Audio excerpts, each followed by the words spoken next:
Welcome to this very special edition of the KJ Masterclass Live, the show which ensures that you profit from your time spent here with experts, either through their industry insights, information, or simply learning from them.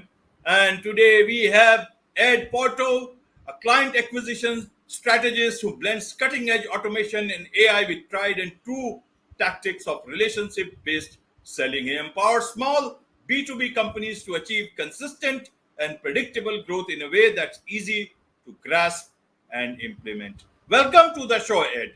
Thank you so much for having me on, AJ. What an introduction.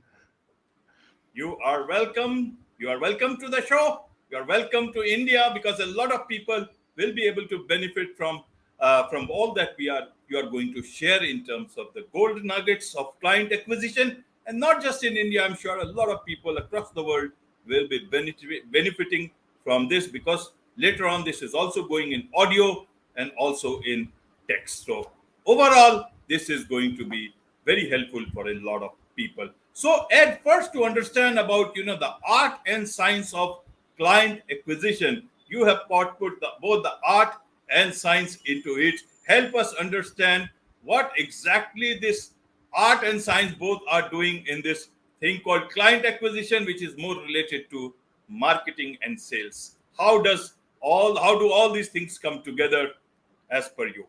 I've been doing this for a little over 30 years. And with the advent of AI and automation, it just makes it a lot easier, faster, and available to more people. Where in the past, you might have to have a company with 10, 20, 30 people to help you to acquire clients. Now you could do it pretty much as a one-man show or with a couple assistants. Right, right. So, in terms of client acquisition, now that's a problem that everybody faces, or even small firms, big firms, everyone. So, in terms of understanding from you, is that how do people tackle, especially from a small business point of view, how do people tackle about this client acquisition thing? Because people always want to, they think that they are doing the right thing, but they may not be doing the right thing because they are always looking for clients, and that shows that there is not much of a client pipeline. So how does this work? What is it that they may be doing wrong which they don't know about? Help us understand the basics of this, which you have understood out of so many years of your own experience. Absolutely. I think the biggest challenge that business owners face is they're looking to get clients on their timetable, not the prospect's timetable. So if you look at any group of people who would be qualified to be a new client or customer, only about 10% of them are actively open to it in the market. So you've got 3% that are ready to buy right now. And pretty much all the marketing that we see out there is focused on the 3%, while 90% aren't ready yet, and they have to be educated. So first you have to understand only 10% of the market can be persuaded to buy my product. So what the first step that you have to do is do something that would identify that 10%. And it can be something that would identify their interest. Ideally, okay, I have an interest in the topic. And now what you want to do is either create a trigger event or wait for a trigger event to occur, where then interest becomes a need, and that need then becomes, I need to solve this problem, and I'll do whatever I need to do to solve it right now.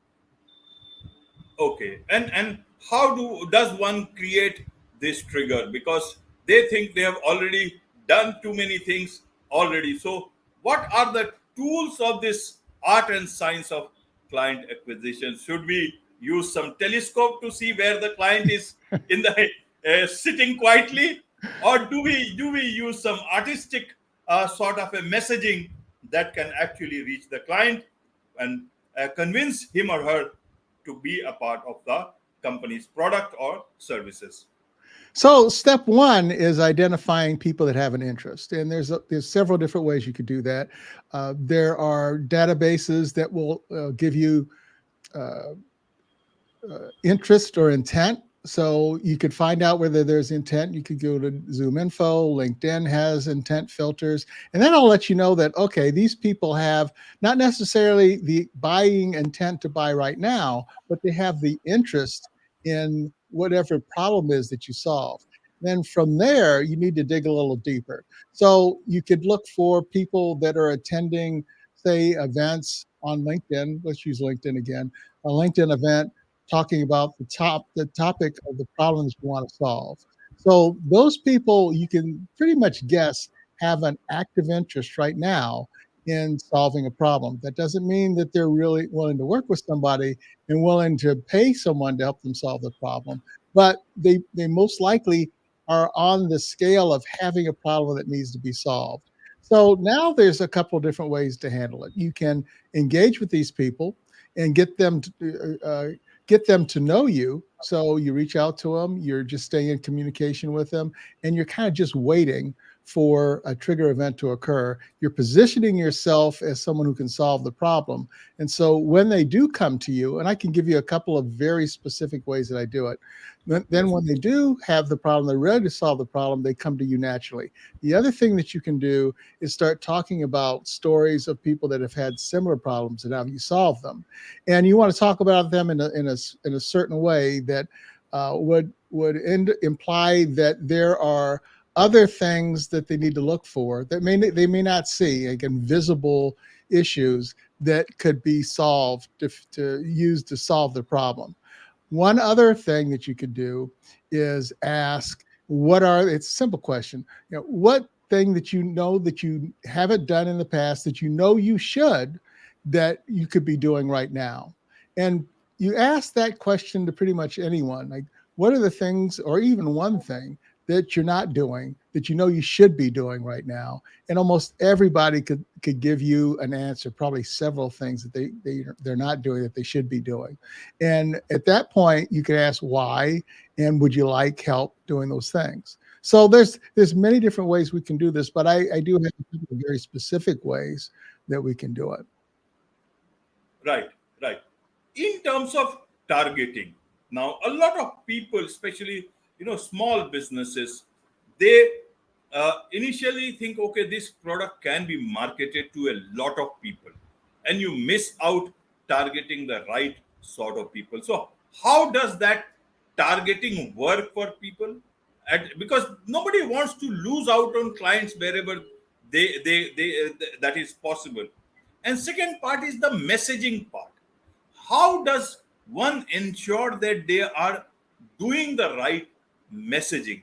And Mm-hmm. thirdly, within this, because you talk a lot about email marketing, email messaging in this whole process, how much does email messaging work, email marketing work, or are there other tools that one can use in in targeting their products and services to the right customers?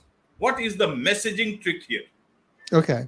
There's a couple of ways that you can handle it. And I'll tell you the easiest, well, I think the most effective way to do it. And I'll use LinkedIn as an example again, and I call it content amplification. So in content amplification, what we're doing is we're first identifying people that have interest. And it could be something that they've said on LinkedIn. It could be a group that they're a part of. It could be an event that they've gone to. It could be that you've gone through the LinkedIn advanced filters and you've pulled people that have shown buyer intent. So we know, okay, these people have an interest in this topic, the problem I can solve. So now I'm going to look at their profiles, and I'm going to see who's active on LinkedIn because I want to find the low hanging fruit. Those people that are active on LinkedIn usually don't have very much engagement on their posts. So that's the next step that we're going to look at. Do they have engagement on their posts? They're probably not posting unless they want to have other people engage with their posts. So now what we're going to do, we're going to give them one of the things they want. They want engagement. We're going to engage with their posts. We're going to try to have a conversation with them. It's going to be public on their posts and get them into a conversation. So next step is we're going to connect with them, and then we're going to continue a conversation in DM. At some point, we may say, I have something that I'd like to share with you on email. Do you mind if I send you an email? They'll give you their email address. Now you've captured that. Next step is you're going to ask them if they wouldn't mind working with you to support each other's content. And you'll compliment them on their content. Say, I don't know, you write really good content. I don't understand why you're not getting more traction. I like it, and because you've been engaging with it. And you say, well, how would you like to support each other's content? Whenever I see your post, I'll like and comment on it. Whenever you see my post, you like and comment on mine. So most people will agree with that. Now, here's where the setup and all the messaging works, and you don't have to sell this person at all. We've identified someone who has interest, someone we want to do business with. Now we're going to let the people that are engaging with our posts do all the selling for us. So now the person's going on our profile, looking at what we have there. So we've done a good job on our profile to explain that we're an expert at what we do. We're an authority in our topic. And now they're engaging with our post. And they're noticing what other people are saying about us on our posts. And on my post, if you go to any of my posts, you're going to have people saying nice things about me, being very complimentary, talking about me being an expert in the field, or asking me questions that allow me to look smart. So they see these things, and then they're going to be influenced to also say something nice in the comments. So they're being sold by the people that are engaging with my post, and they're selling themselves because now they're saying nice things about me. I'm saying nice things about them on their post. They know that I'm an expert in their field of interest of their interest, and now I'm just waiting for a trigger event to occur, because you're not going to say something nice about someone, tell people that this guy's smart, he's he's an expert in this area, and then when that trigger event occurs, where now that need becomes an action, we need to fix this problem, they're going to turn to me. Otherwise, they'd be a bit of a hypocrite if they said publicly, like, Ed's really good at solving this one problem, and then they go to somebody else to solve the problem. So A, it's a waiting game, but B, I'm writing content that would help trigger that trigger event. So they'll see something and go, oh, I didn't think of that. I probably need to take care of this. So then they come to me. Content amplification works really well. And then you combine that with email. Now that you have their email address, you can say, hey, I just came across this thing and I thought it might be of interest to you. So you're hitting them from different angles, but it works tremendously well without doing really any selling whatsoever. Right, right. I saw on the LinkedIn about this content amplification document. So, what's the best way for people to land this document and learn from that? Because this seems to be quite a good strategy in approaching the right sort of clients that you want. It works amazingly well, AJ. The best way to do it, and I have made a link that makes it easy for you to get to my profile. A lot of times, what we do for clients is find money in either their email lists or some of the things that they're doing. And everybody loves found money. Everybody loves found money. So the link is everybodylovesfoundmoney.com. That will then take you to either directly to my profile, so it's easy to get to, or it'll take you to an opt-in page, and there's information that I'll send you also, and then it'll redirect you to my LinkedIn page. But then you can go to the feature section, you can download that, you can join or sign up for my newsletter where I'm offering additional information, and you'll learn about LinkedIn events that I do every month. Right, right, right.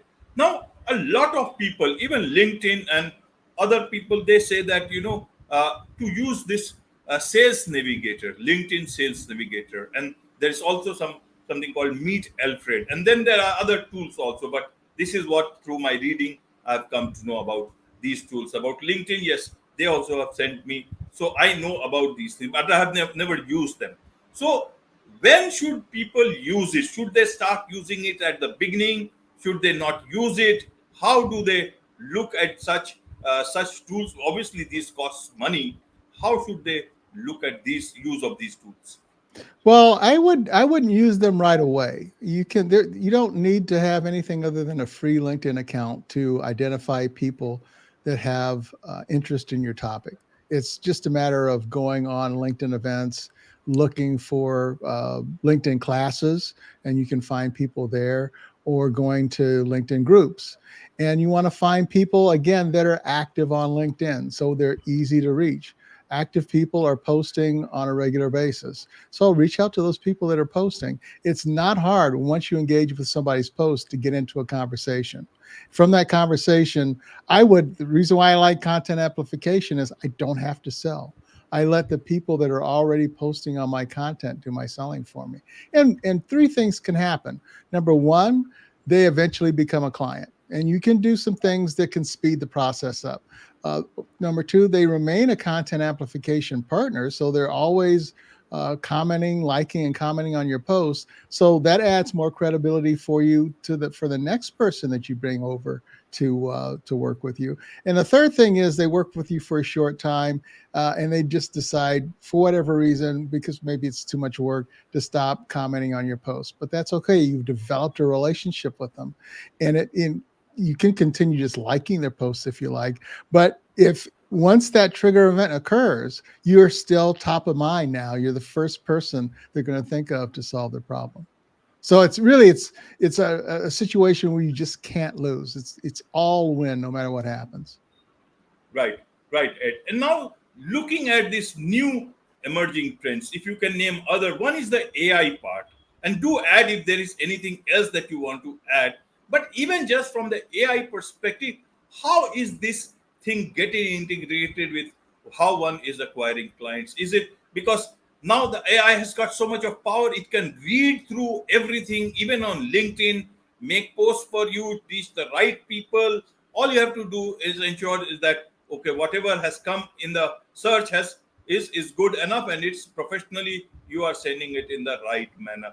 Is it the end of all other tools and AI coming in? Is it the end of all human interaction? You just sit back and let the AI do the work. How do you see this happening in your work? How do you see this helping us in the work in terms of client acquisition? Secondly, are there any other trends that we should know of? Well, for AI, as far as replacing us, it's a long ways off from that. One of the areas that I use AI for is research. You can really do much faster research. What would take maybe days now takes minutes. You can research an individual. You can develop personas for groups of people, which what might have taken a lot longer time to do. You can use it for messaging, but I use it to just start the process, kind of for brainstorming, developing outlines. It's not going to get you 100% of the way there. AI written content is pretty easy to detect. And as more people are exposed to it, it's going to be a lot easier to detect. So, what you can do is a combination of AI with editing. You can still create content at about a tenth of the time that it would take normally if you're using AI in that way. Automation, where you can connect different tools, is really where the power of AI and just the future of where we're going. Because now you can take people that would they're doing that would you'd hire to do specific tasks, and where maybe they work 8 hours, automation will work 24 hours a day. The bots never sleep. They never make mistakes. As long as you check, every once in a while there could be a programming bug, but you check, they're very consistent. If you thought about the question that I asked before, what are the things that you're not doing that you know you should be doing in your business? Well, the automation can do those things for you, and they can do them consistently, because consistency is the key. It's the task that you need to do every single day, that you don't stop, because if you're a one person show, um, you're prospecting, and then you get a client, then you're taking care of the client, and you stop prospecting. And you want to continue prospecting all the time. You never want to turn that off. So now with automation and AI, the prospecting part can be done with one or two assistants, where before you might have had a staff of 10. And then you can focus on the thing that you do well, and that's delivering your product or service to your customers. Absolutely, absolutely. I like that automation part. You have made that distinction, the use of AI as well as using, because AI obviously can be people will know about exactly what has been created by AI. But automation is, if you use it in the right manner, that could answer a lot of problems for you. In a nutshell, and if you have to say one piece of advice that you would like to give businesses who are struggling with client acquisition.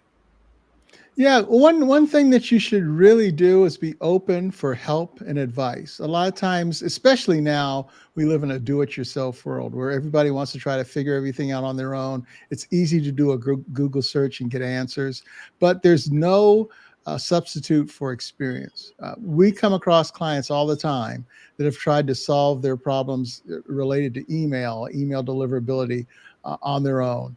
And time is money. And we've got clients that are multi-million dollar companies that would wait weeks in trying to solve the problem on their own before they reach out to us. Don't do that. Just reach out to an expert that's good at what they do. They can solve your problem quickly, which is what you need. Speed is everything in today's business environment. And don't be afraid to ask for help. Pay for experts to help you solve problems quickly. Absolutely, absolutely. So, how can people know more about you, more about the things you do, more about the solutions you give, and how can businesses talk to or reach you, an expert like you, who is better than this, than the master for this masterclass today?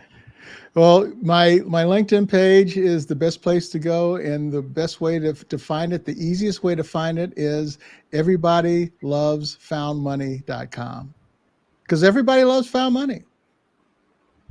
Absolutely, absolutely. On this note, it's a wrap on this very special edition of the KJ Masterclass Live. Thank you so much indeed for joining us. Thanks, AJ.